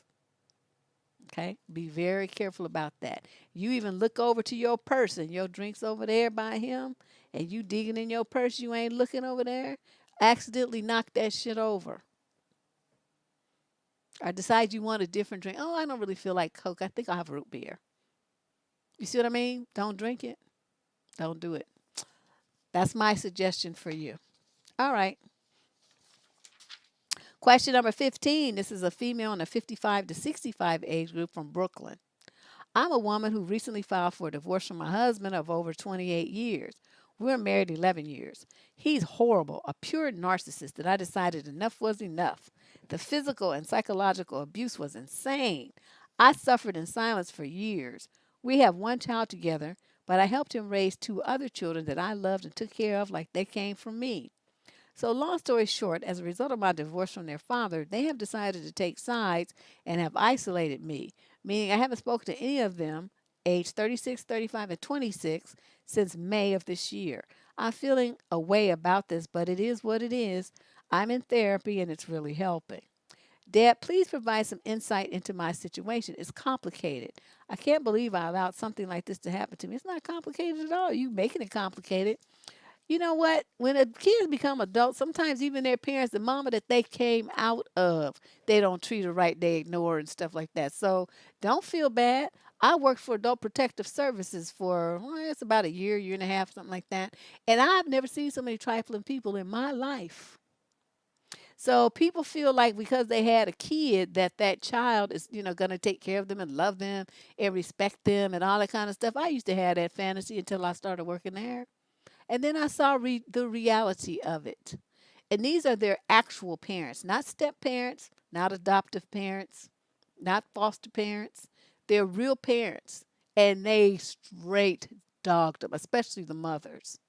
There was one case where this guy, I don't know, he was just doing a bunch of crook shit. And so he got put in jail. His mother put her house up for his bail. Her house in Oakland, California, that she's had for a long time. House worth all kinds of money now versus what she bought it for in the 60s or something. And so she puts her house, loan on her house to get his ass out of jail. And he skipped out on his hearing. And so the bail, they sold her house. They took her house. Her son did that to her. I knew another case where this woman's son came from like the Philippines or somewhere, and she was living with her daughter, and the dude forged her name, sold the house out from under, and took all the money in cash and skipped and went back to the Philippines with $500,000. He put his mama on the street, didn't give a shit. And these are kids, these are the real parents. So I'm telling you this because I want you to put this in context. You're not their mother. These did happen to the people who was their mother. So I'm trying to figure out why you think they owe you all this loyalty and they have a mama. I mean, it's nice that you love them. Don't get me wrong, but that love, that was great. I mean, I'm not going to hold that against you, but the love that you have for them, they don't owe you anything because of it. Okay, so you need to go through that with your therapist and understand what time it is. You're trying to put them in a position where they're going to have to choose sides. If they align with you, then and that means that they're against their dad and their real mother. Guess which one they're going to pick. So don't take this personally. It just is what it is. As you said, you say that, but then your mind and your emotions are something else altogether. But that's why I told you, and I had hundreds of such. I mean, just thousands of them over that time period of time. And people are just trifling with their parents. They take their money. This one white dude, man, he took his kid, and he took his mother's house and sold it, and put his mother. She had a really nice house in Piedmont, California. Those of you who know this area here know Piedmont was like a little area outside of Oakland. Was she like in the 90s? It was she. You know, it's just ridiculous. Now he sold the house from his mother. It's like 2 point some $1 million, a big ass house. And he took that money and he put his mother in a nursing facility in the boonies, like Redding or somewhere out in like the no man's land where she didn't know anybody. Her friends couldn't come visit her because they don't, they can't drive. They're too old. And so she was just there by herself day after day, week after week, month after month, dying of a broken heart and loneliness until she died. So I mean, it's just the way that it is, you know. It's just the way that it is. So the one that you have together, who knows what's going on with that, but maybe they want to line themselves with the other siblings. I don't know what the fuck is wrong with them. But whatever it is, don't worry about it. You're going to put yourself in an early grave. You can't control nobody but yourself, okay? Just don't worry about what they're doing. Block them so that they can't call you. And go on with your life. Make you some friends and do what you need to do for yourself. Find yourself some other, more mature adults to hang out with. And don't worry about them. Trifling. Question 16, female 22 to 30 from Athens, Georgia. Hi, Deb and Candace. Thank you for choosing my letter. I need a little perspective here, please. My boyfriend and I have been together for about a year, during which time we have never gone out on dates. Wow, because he's been building a house and has a lot of expense and bills. I've been understanding about this, and in general, we were happy, but lately it started to annoy me, and I told him that. Hmm. Last weekend, we were invited to lunch with friends of his, and we went and had a nice time. And this weekend, we've been invited to another social thing with other friends of his who I have never met.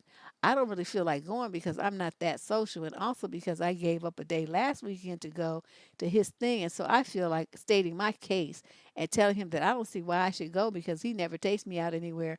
So why should I give up 2 weekend days to do something I don't want to do?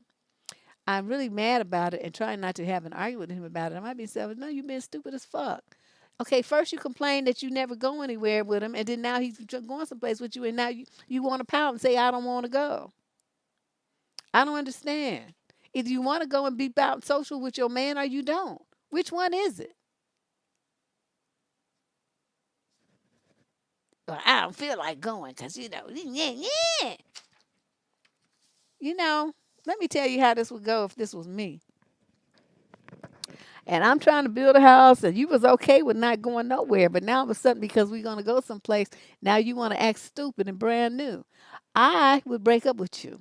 Now, if that were me, that because I wouldn't want to hear this bullshit. This would be too much. Just like there's no making you happy. You complain because you don't go nowhere. Then when it's time to go somewhere, then you don't want to go, and you want to get an attitude about it. So no matter what he does, it's going to be wrong because you don't know what the fuck you want. You're just on both sides of his talking shit. Yeah, that's what I'm saying. 1 year and no dates, and she just now getting mad about it. So, dude, trying to make some corrective moves, right? He took her to lunch with all his friends. Okay, so it's like a group setting. You get to meet all his friends too, and socialize with other young women and other people. And then the same thing. Like, oh, I'm gonna give him my weekend for stuff I don't really want to do. But then why didn't you make a suggestion for what you do want to do? Before that, after that, the next day after that. I mean, you can't tell the man he can't go see his friends. Yeah, she just want to be putting him through some changes. That's all that is. I would just ignore her and go deal with my friends and then fire her when I got back. Question number 17. This is a female in the 30 to 36 age group, no location provided. Hello, Deb. Over the last few months, I have been communicating with an ex. Oh, wrong. I started noticing several red flags and became highly annoyed at the fact that he continued to ask me to send him pictures. After seeing evidence that this man is verbally abusive, I sent him a respectable text telling him that I didn't want to rekindle anything with him. Of course, I received a response being called a dumb, a loser, and a bitch. Wow. He told me I was dead to him like my father. My father is deceased. I immediately blocked him and didn't respond. I understand he only said those things to try to hurt me. However, my mind keeps revisiting his words and what he said about my father. Any advice on how to get it out of my head? Okay, what is the problem? Your father is dead, right? You said he's deceased. So what did the man say that wasn't true? Why is this bothering you so much? Your daddy is dead. Okay, now I just said the same words. How do you feel about that? I mean, nothing, it just because other people acknowledge the reality, that doesn't hurt you in any way. It's not bringing your daddy back. It's not making him roll over in his grave. It's not doing anything. The man is dead. I'm not understanding. Okay, now the part that I would have been more upset was the being called dumb, a loser, and a bitch. That's the part where I would have got twisted up, not the fact that he said my dad was dead. Like you said, I keep revisiting, what he said about my father. So as far as, it getting out of your head, you just look yourself in the mirror and say what you're not. Okay, because you have to remember that's why you got rid of him, right? And like I always say, when these things, you know, you should never go backwards. And I'm saying this once again because we keep getting a new audience here. So those of you who have heard, been here regulars and heard me say this a dozen times, please excuse the repetition. But this is for the new people who don't understand. Once you break up with someone, you broke up with them because the relationship was fucked up. They were fucked up. They treated you bad. They lied to you. They cheated on you. They beat on you. They did something to hurt your kids. They did something to damage your property. They did something that was egregious that injured you in some way and hurt you mentally, emotionally, physically, or financially. Okay, that's why y'all broke up. So when y'all just turn around and go back to these men and you start talking to them again, I never understand what you're doing. That seems like very poor self care, and there's a total lack of boundaries there. You just let anybody talk to you, you just let anybody into your world, and I just don't understand why you do that to yourself. You would forget that quick that this person dogged you out, mistreated you, hurt you. You forget that quick. Oh, hi, how you been doing? This and that and blah blah blah. I don't understand that. So that's something that you have the answer to why you felt, and dig into your head. Why when this man reached out to you, did you start communicating with him again knowing that he was a fuck up? Why did you do that? Once you have the answer to that question, you will understand how all of this transpired, and then you can stop tripping about what he said because you will realize that you opened that door for this to happen by communicating with some dust bucket, dust mite idiot. Okay? You don't never do that. Never go back to stupidity. You know? He was verbally abusive. You didn't have to send him a text to say anything. All you had to do was just block him and just ignore him for the rest of your life. So I don't know. You really think about that though. Why did you feel the need to let him back into your world and back into your life? Think about that. Question number 18, female, 31 to 39, out of Fairfield, California. I have 3 children. My oldest is 11. I also have a 2 and 3-year-old. Their dad and I are divorced for a year now. Things are strange with him, to say the least. He sees his kids 1 to 2 hours a week, his choice. But here's my problem. He's always angry with me, and 8 to 10 times when we change the kids, he has acted up with me or has tantrums. He has cursed at me in front of the kids. He started verbal arguments with me and my brothers. He's assaulted my cousin. He's thrown a can at my brother's car. He's thrown a diaper at my car. He stalked us on several occasions to make sure he knows where we went after an exchange. It's just weird, and his behavior is very hostile most times.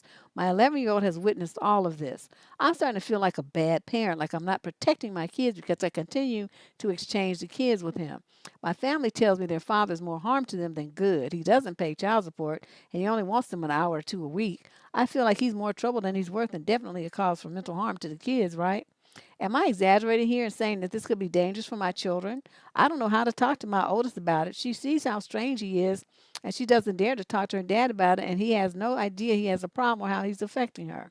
I need some advice here. I'm considering supervised visits. I'm scared of taking this action. I'm scared of talking to my ex about this. Should I even tell him I'm considering going to the court to order supervised visits? I feel so lost. Honestly, I wish I could leave the court out of this, but my ex has been with the most difficult to work with. I suspect he's not well and he seems in denial.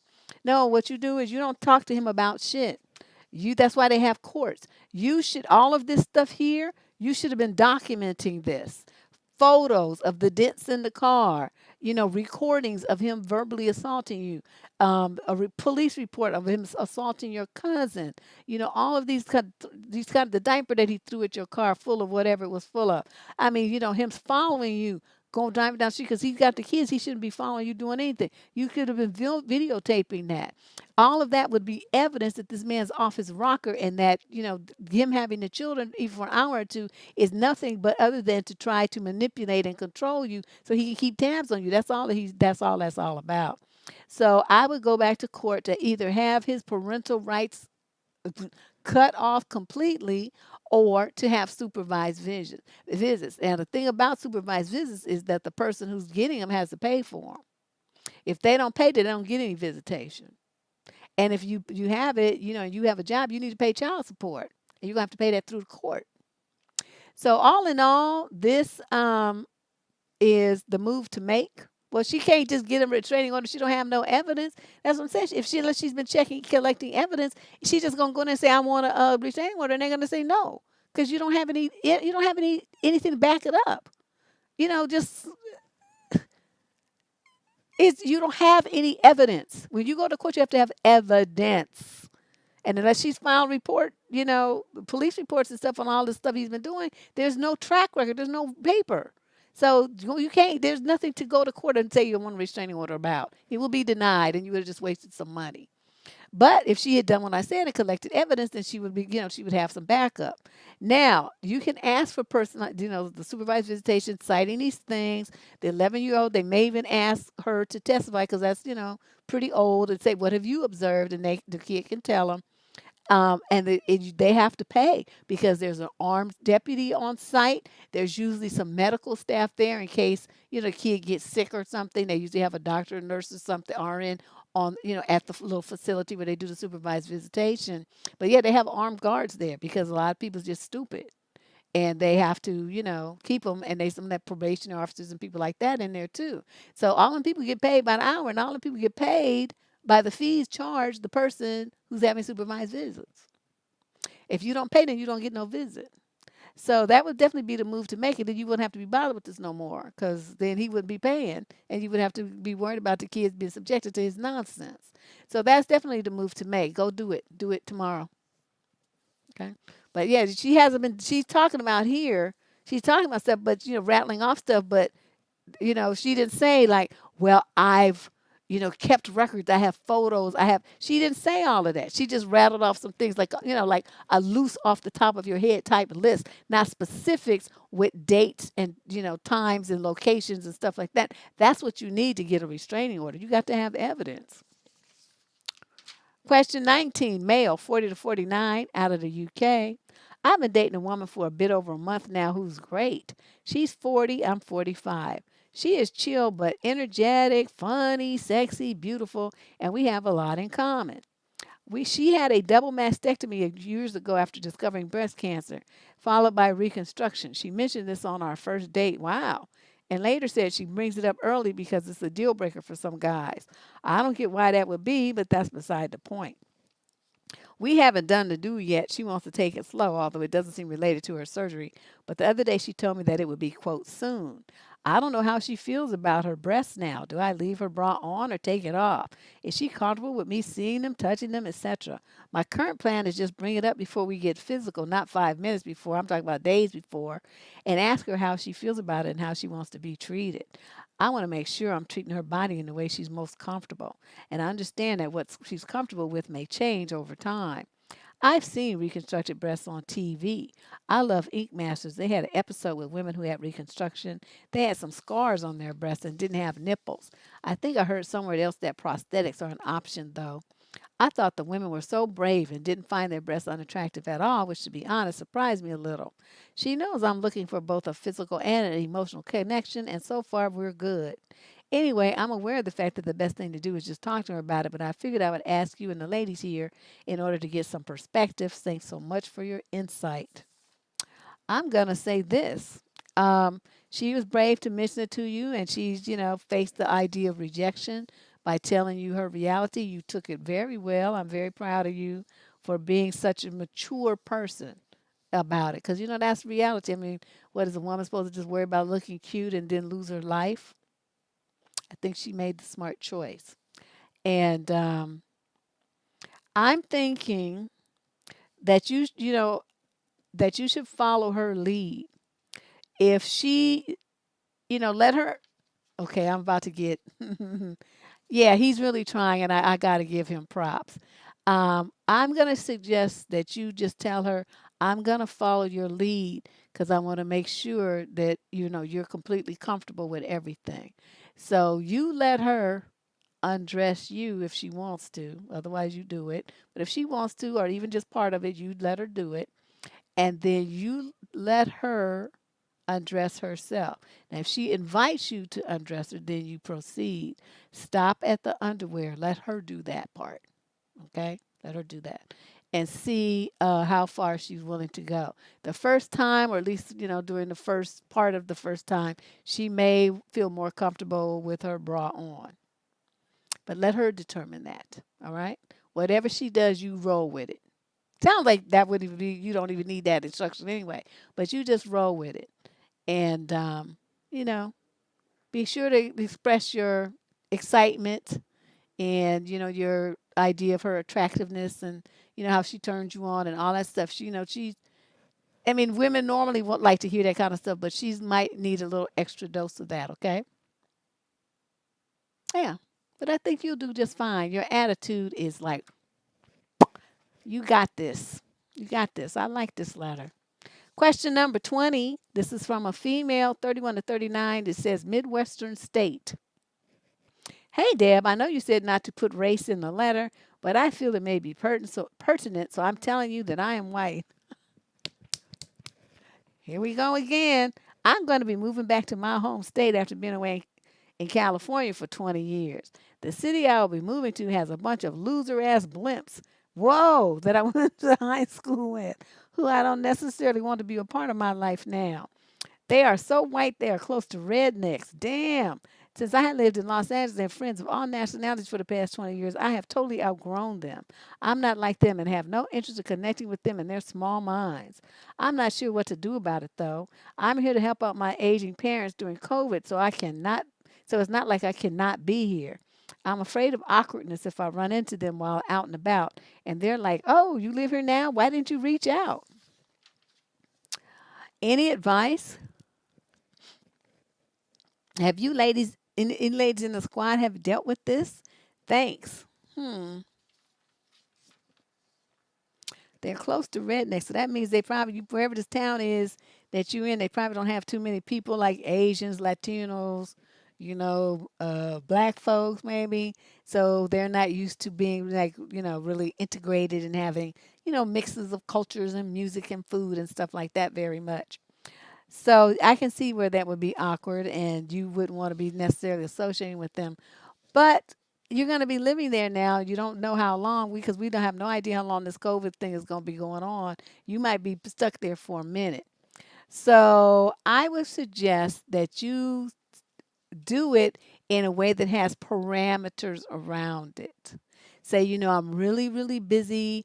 I'm just settling in. I have a lot of stuff to do with my parents. So I don't have a lot of time to spend. But, let's set up like a lunch where we all get together, for an hour or two. That's all a time I can spare. You get what I'm saying? Notice how I keep saying closing the doors. There's doors I'm putting there, and I'm closing them as fast as I say them so they understand you're going to get an hour or two of my time. Then, bitch, I want you to fuck up out of my face. That's basically what I'm saying, but I'm saying it in a nice way. And so then you're going to go to lunch with them and you're going to regale them with tales of all your friends and places that you went and the people that you met and just saying, I really changed a lot since I grew up here and, blah, blah, blah, blah, blah, blah. You're going to let them know in conversational tones and during conversation that you're not that person anymore. They'll get the message. And the chances of them, really trying to be around you too much is going to, I think they'll be somewhat intimidated. My column does not only have to do with dating, Annette, it has to do with relationships, period. Family relationships, parent and child relationships, work relationships, dating relationships, boyfriend girlfriend relationships, baby mama, baby daddy relationships, all of that.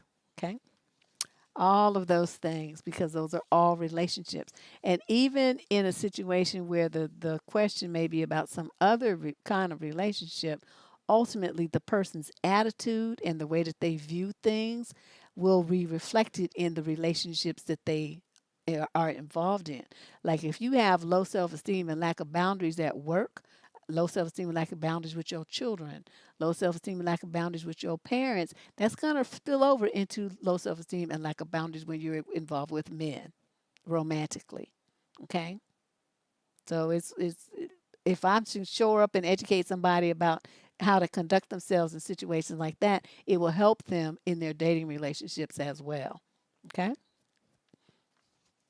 So that would be my suggestion. You're not gonna be able to get away with not seeing them, but just make sure you set up some very firm and definite parameters around it, and then you go in there guns blazing, talking about the wonderful 20 years you spent in learning about all the different cultures of the world, all the different foods and people, and how your friends were from other countries, and you just tell them all kind of stuff, so they gonna know. Oh shit.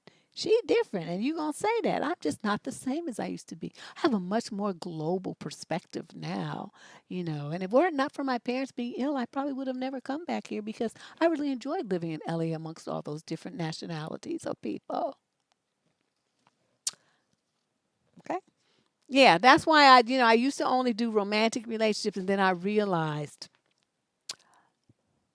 that's not enough. That's not enough.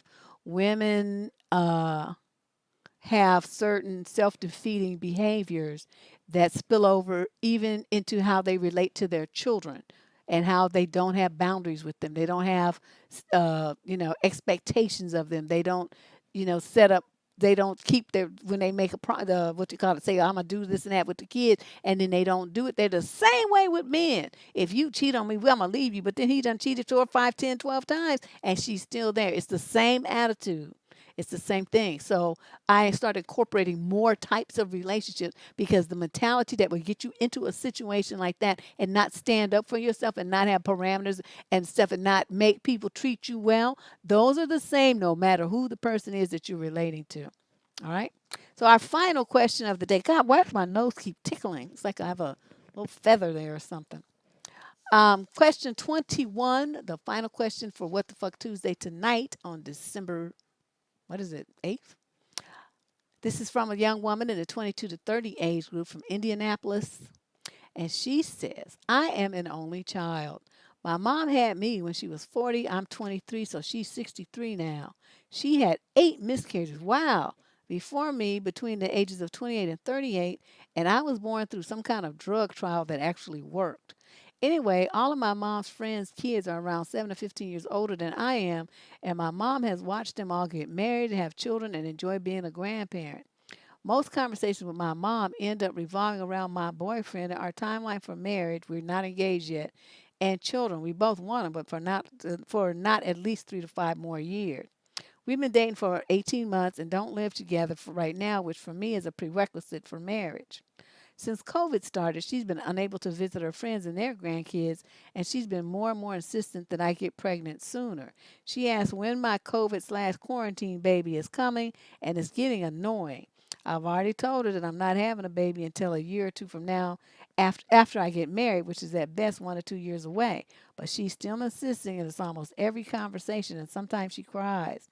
I have never had to discuss boundaries with her before, but I think that's because she's always been occupied, work, but now she's retired, visiting friends, but now she's in quarantine life. So she never really focused on me. What do I do? It's time to have a serious conversation with your mama. She sounds like she's lonely. That's what it is.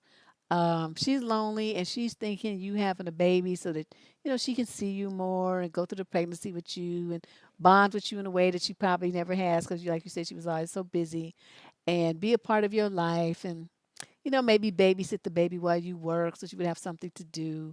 I'm thinking, all of that kind of stuff is behind her push. So don't be too mad at her. Understand where she is emotionally, and I think you'll approach her different. So you do have to have a talk with her though, but I want you to understand where she's coming from. Don't be angry at her. Understand what she's feeling. So once you identify that, when you approach her, your approach is going to be different. You're going to address her loneliness. And so you're going to say, Mom, I know I'm your only child. I know you really struggle to have me. I appreciate everything that you've done for me. And all of this that you're talking about will happen, but it has to happen on my time frame, not yours. I understand that you're very lonely and that this quarantine life has made you, be whatever, but I'm sorry, there's nothing I can do about it. I'm not going to have a baby to fix your loneliness. That's what you need to tell her. I don't know how you're going to word it if you just want to put it out there bluntly like that, but that's essentially the message that you have to communicate to her. My baby is not going to fix your loneliness. So, she does she know how to use FaceTime and stuff to talk to her friends? Does she know how to do that? Zoom where they can play cards over the computer, whatever, or go to get together outside and do stuff so that they're, the distance and still see each other and stuff. I mean, you have to help her. Help her figure out a way to she can have some socialization. Because even at some of the senior centers, they have things, outside, exercise classes and stuff like that, so that gets the seniors out of the house and into an environment where they can talk to each other and see each other, visit each other and stuff, but it's socially distant. They have their masks on, so do a little legwork and find out what kind of things are in place for people like her so you can get her involved in stuff. You got to help her. Okay, she's kind of lost right now, but the bottom line is your mama is lonely as hell. Yeah, they really need to, they need to learn some tech savvy things, the internet, Zoom, Teams, all these things. Even Google has a free thing. If you got a Gmail, Google has, Google Meet now that you can do. I mean, and it's very simple. It's real straightforward. So even the seniors can do that. But that's essentially what's going on. The lady's lonely as hell, you know. So try to figure something out that way. Investigate what's available. You look in the social services of your area and see what they can recommend if they have some senior programs. Sometimes they have a senior hotline for cities or counties, and they have things, or they have lunches and stuff, and I mean all kind of stuff. But you just have to figure out what it is and how she can get there. Okay. Yeah. Well, they're. I mean, older people, if they don't have a partner, they do tend to depend more on their children, for company. Especially if they can't see their friends, I mean, you're like next in line. So, but this is not an insurmountable problem. This is just something that's going to require you to put on a thinking cap and help come up with some solutions for your mom to show her that you care and that you understand what's going on with her. But the baby's not going to solve the problem that she's thinking it is, and that ain't happening. Okay, so you got to let her know that. All right. So that's our What the Fuck Tuesday column for today is December 8th, 2020, as we roll on down to the end of the year. This is some amazing stuff. If you're not a subscriber to this channel already, please hit that subscription button. I'm trying to get to 25,000 by the end of the year. We got 3 more weeks. I think we added like 200 just this week alone. So 200, 400, 600, 800. So that would only leave, why's my nose tickly? That would only leave another 200 maybe, to kind of wiggle around in there somewhere. So if you know someone who you think would benefit from the information on this channel that has some relationship problems that you just can't help them with, they keep making some silly mistakes and hurting themselves, their self-esteem is shot, whatever, please direct them to this channel and ask them to become a subscriber. Share a video with them, okay? And yeah. And then, of course, like the video. That's always a welcome thing, too. We will be back. I'm going to try to get in here this weekend. I'm going to go up and visit my cousin and try to see if I can get her to do a video with me this time. Over the holidays, it was just crazy, so we didn't get to do nothing. Folks was drank, and eating. So we wasn't thinking about doing no video. I'm sorry, y'all. But this time, it won't be the case, so we might, be able to squeeze something out over the weekend for you because I got a lot of good topics I want to run by her and see if we can do it. But you guys, I always appreciate your support. And you showing up, we got the regulars. They always here. They be here before me. So I log on. They already here. Hi, Deb. I'm waiting for the show. So it's so cute. You guys are so great. But I really appreciate everybody coming through. Thank you so much. My lady boss, Shay, who's coming, shade the light. Mwah! And everyone else who's made super chat donations. I appreciate your support and my Patreon subscribers as well. I'll see you guys real soon, this weekend for sure, okay? Talk to you later. Bye-bye.